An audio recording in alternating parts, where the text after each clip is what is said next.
It's been about 6 months since Amazon sent me a women's watch, and it hasn't left my wrist since.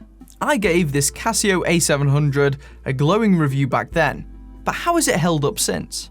Is it still worth the price premium over some of the other models? And given the choice, which version do I think you should buy? All this and more coming up, stay tuned.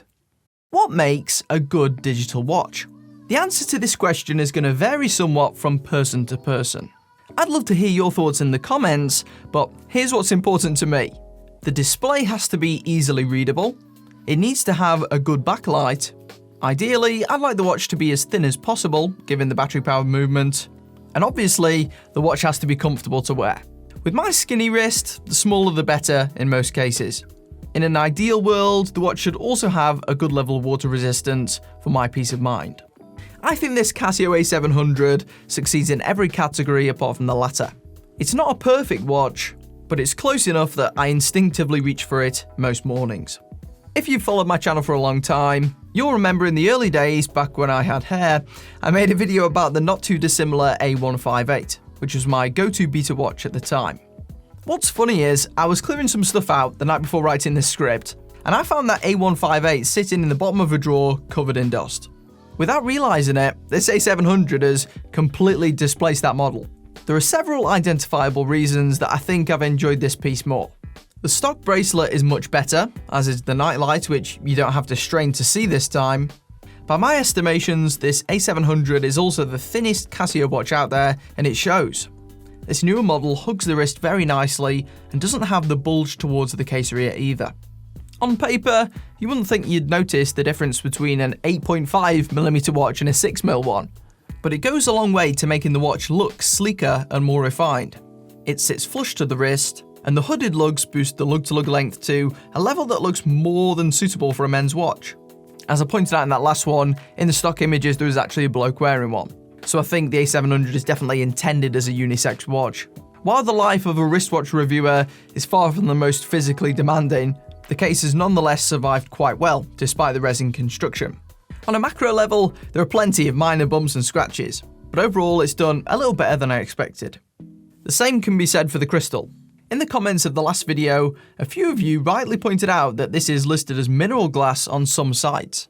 Like I mentioned previously, I'm sure this is acrylic like with most other Casio digitals, so it should gather scratches over time.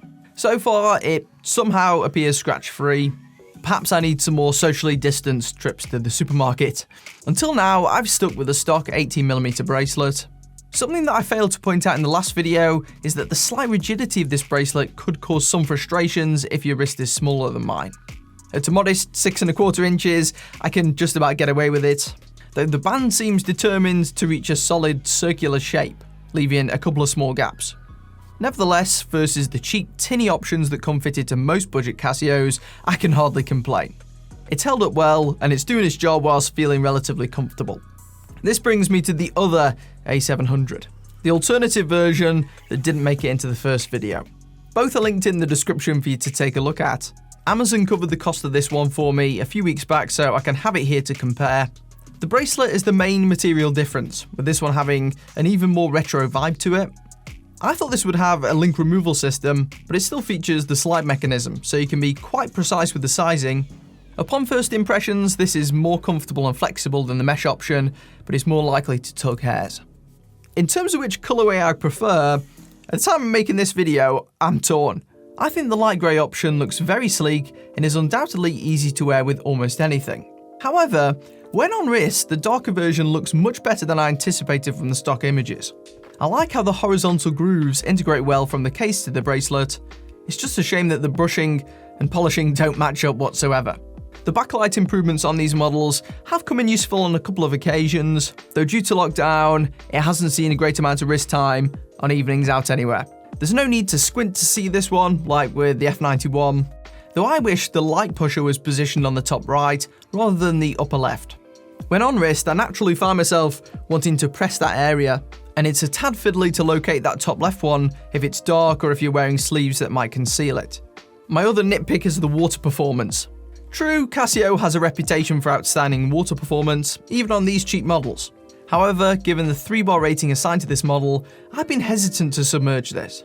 As such, I've left it on the side for simple tasks like showering or doing the dishes. Likely the watch would be fine, but for a favourite of mine which is triple the cost of an F91, I didn't want to break it and have to fork out another 30 quid.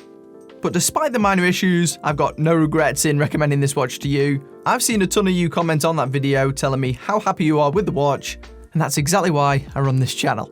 I think this is a cool and surprisingly attractive looking digital watch which is worth a pickup if you've not tried one of these digital Casios before. 6 months later, I'm still sticking with my claim that this is the best cheap digital watch out there for now. Casio have come out with some metal options, which you can see a full review of in the icon above, but I'm still waiting for a proper low-cost option with metal construction to take the mantle. Perhaps 2021 will bring us one of those. For now, the best options are linked below. If you enjoyed, consider subscribing. I'll see you in the next one.